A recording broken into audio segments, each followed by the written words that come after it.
ओम गण गणपति नमः। राधे राधे। जय श्री कृष्णा। मेरे इस चैनल पर आप सभी का हार्दिक स्वागत है। आज मैं आप सबको गणपति जी की एक सुंदर सी कहानी सुनाने जा रही हूँ। आशा करती हूँ कि आपको पसंद आएगी। कहानी शुरू करने से पहले आप सभी से ये अनुरोध है कि मेरे चैनल को लाइक, शेयर और सब्सक्राइब ज़रूर कर लें और बेल आइकन को भी ज़रूर दबा लें। तो अब हम अपनी कहानी शुरू करते हैं। बहुत समय पहले की बात है।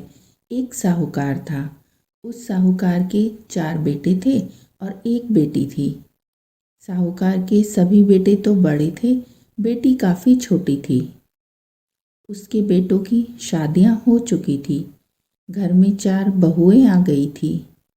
सभी बहुएं बहुत ही सुशील थी, पूजा पाठ नित्य नियम से करने वाली थी। साहूकार की बहुएं व्रत किया करती थी, व्रत करती थी, व्रत की कथाएं सुनती थी और बाद में गणपति जी की कथा भी सुना करती थी। जब बहुएं कथा किया करती थी तो उनकी नंद भी साथ में बैठकर कथा सुना करती थी। बड़े प्रेम के साथ उस कथा को सुनती थी। परंतु जब वो गणेश जी की कथा कहने लगती थी तब उनकी नंद उठकर जाने लगती थी। भाभियाँ उसको बहुत समझाती थी कि इस तरह कथा बीच में छोड़कर नहीं जाते हैं, परंतु वह नहीं मानती थी और गणेश जी की कथा शुरू होते ही उठ जाती थी और अपना घाघरा झाड़कर चली जाती थी। तब गणेश भगवान सोचते कि चलो ये तो अभी छोटी बच्ची है, कोई बात नहीं। हर बार गणेश भगवान जी यही सोचते थे कि ये एक छोटी बच्ची है। इसी प्रकार धीरे धीरे समय व्यतीत होता चला गया। वह कन्या अब बड़ी हो गई, लेकिन अब भी जब भी उसकी भाभी कोई व्रत करती, व्रत कथा कहती, तो व्रत कथा तो वह बड़े प्यार से सुनती थी, परंतु गणेश जी की कथा आरंभ होने से पहले ही चली जाती थी। अब गणेश भगवान जी बड़े क्रोधित हो गए।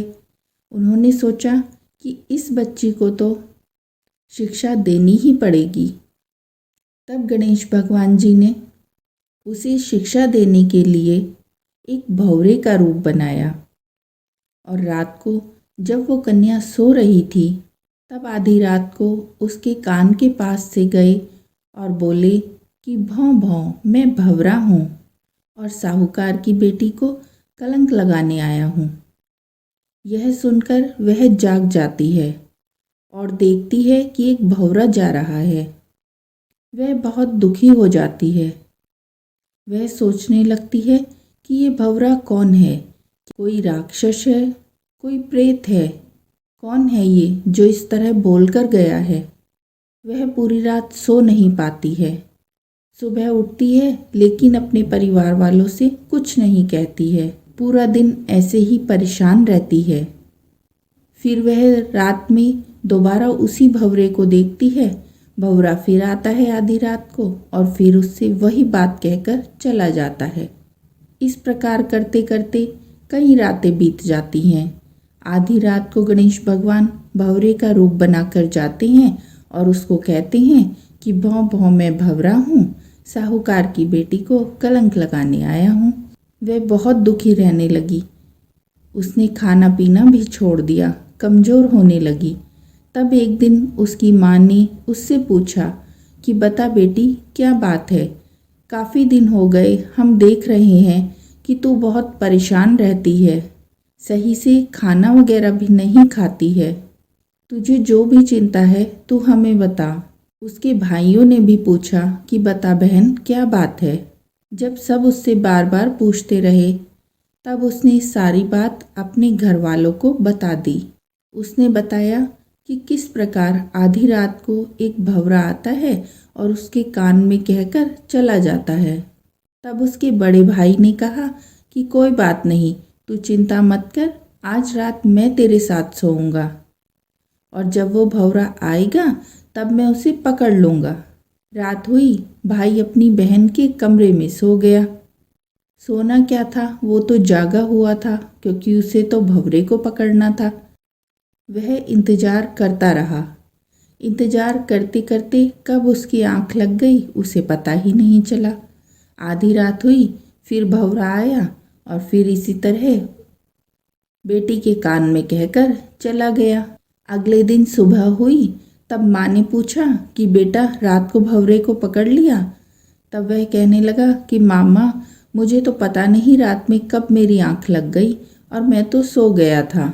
तब दूसरा बेटा कहने लगा, कोई बात नहीं भैया, आज मैं बैठूंगा, मैं नहीं सोऊंगा। तब अगले दिन रात को उसका दूसरा बेटा बैठता है। वह जागा रहता है, परंतु आधी रात होते ही उसे भी नींद आ जाती है और वह भी सो जाता है। भंवरा आता है, अपनी बात कहकर चला जाता है। साहूकार की बेटी को तो पूरी रात नींद नहीं आती है। वह सोचती है कि मेरे भाई कहते तो हैं कि उस भंवरे को पकड़ेंगे, लेकिन जब भंवरे के आने का समय होता है तब भाई सो जाते हैं। अगले दिन सुबह को फिर माँ पूछती है कि बेटा भंवरे को पकड़ लिया? तब वह भी कहता है कि नहीं माँ, मुझे भी रात को नींद आ गई थी। तब उसका तीसरा बेटा कहता है कि कोई बात नहीं भैया, आप दोनों से नहीं पकड़ा गया तो कोई बात नहीं, आज मैं पकड़ूंगा। रात होती है, तीसरा बेटा जागता है। काफ़ी कोशिश करने के बाद वो आधी रात तक तो जाग लेता है, लेकिन उसके बाद उसे भी नींद आ जाती है और जब भंवरा आता है तो वो कुछ नहीं कर पाता। भंवरा अपनी बात कहकर फिर से चला जाता है। बहन बेचारी पूरी रात जागती है। सुबह होती है, तब माँ फिर पूछती है तो भाई कहता है कि नहीं माँ, मुझे भी नींद आ गई थी। तब साहूकार की पत्नी कहती है कि तुम सब कुछ नहीं कर सकते, अपनी बेटी की रक्षा मैं स्वयं ही करूँगी। आज मैं ही जागूंगी और मैं ही उस भंवरे को पकड़ूंगी। तब उसका सबसे छोटा बेटा कहता है कि नहीं माँ, मैं जागूंगा, मैं उसे पकड़ूंगा। तब रात को उसका सबसे छोटा बेटा बैठता है।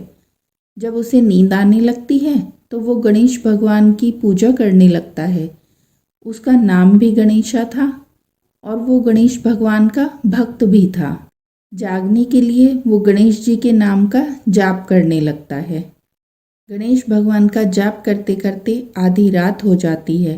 तभी वह भंवरा आता है और आकर साहूकार की बेटी के कान में कहने लगता है कि भौं भौं, मैं भंवरा हूँ और साहूकार की बेटी को कलंक लगाने आया हूँ।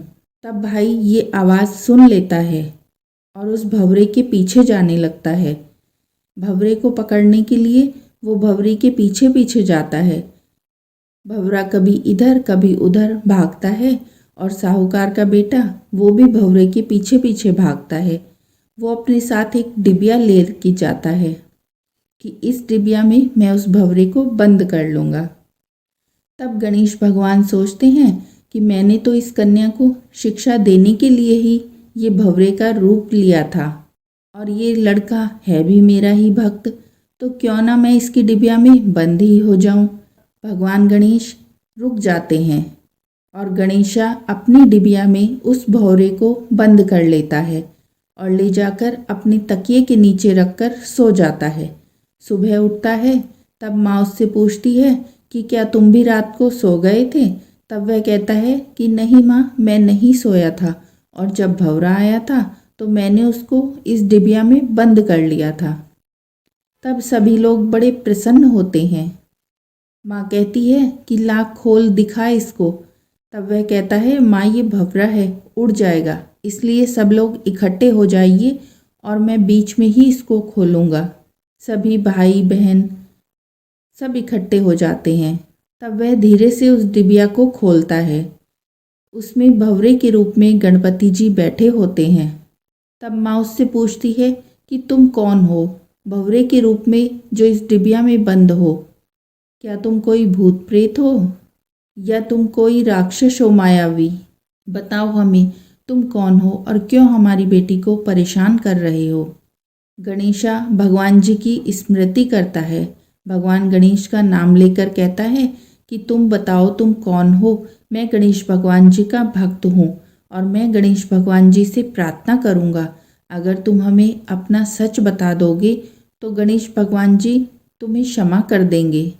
तब भंवरे के रूप में गणेश भगवान जी सोचते हैं कि ये मेरी ही प्रार्थना करेगा, मुझे ही दंड दिलवाएगा और मेरे से ही कह रहा है। जब वो बार बार पूछता है तब भंवरे के रूप में स्थित गणेश भगवान जी उस डिबिया में से बाहर आते हैं और अपने रूप के दर्शन देते हैं। तब सभी लोग गणेश जी के चरणों में बैठ जाते हैं और कहते हैं कि हे कृपा निधान, हमसे क्या गलती हुई जो आप इस तरह रूप बनाकर आए हैं। तब गणेश भगवान जी कहते हैं कि तुम्हारी बेटी से मैं अप्रसन्न हूँ। जब वह छोटी थी तब से वह सारी कथाएं बड़े प्रेम से सुनती थी, परंतु जब मेरी कथा की बारी आती थी तो वो उठकर चली जाती थी। उसकी इसी बात से मैं बहुत ही अप्रसन्न हूँ और इसीलिए उसको शिक्षा देने के लिए मैंने ये भंवरे का रूप लिया था। तब वह बेटी गणपति जी से क्षमा याचना करती है, अपनी गलती के लिए उनसे माफ़ी मांगती है। सभी घर वाले उस कन्या के लिए क्षमा याचना करते हैं। तब गणपति जी उससे प्रसन्न होते हैं और उन सबको अपना आशीर्वाद देते हैं। उसके बाद जब भी कोई व्रत त्यौहार पड़ता है तब वह कन्या गणपति जी की कथा भी उसी प्रेम और सम्मान के साथ सुनती है जैसे वे अन्य कथाएं सुनती है और गणेश भगवान को प्रणाम करती है। अब ये छोटी सी कहानी यहीं समाप्त होती है। जैसे गणपति भगवान सब पर प्रसन्न होते हैं, ऐसे ही हम सब पर भी प्रसन्न रहें, सबका कल्याण करें।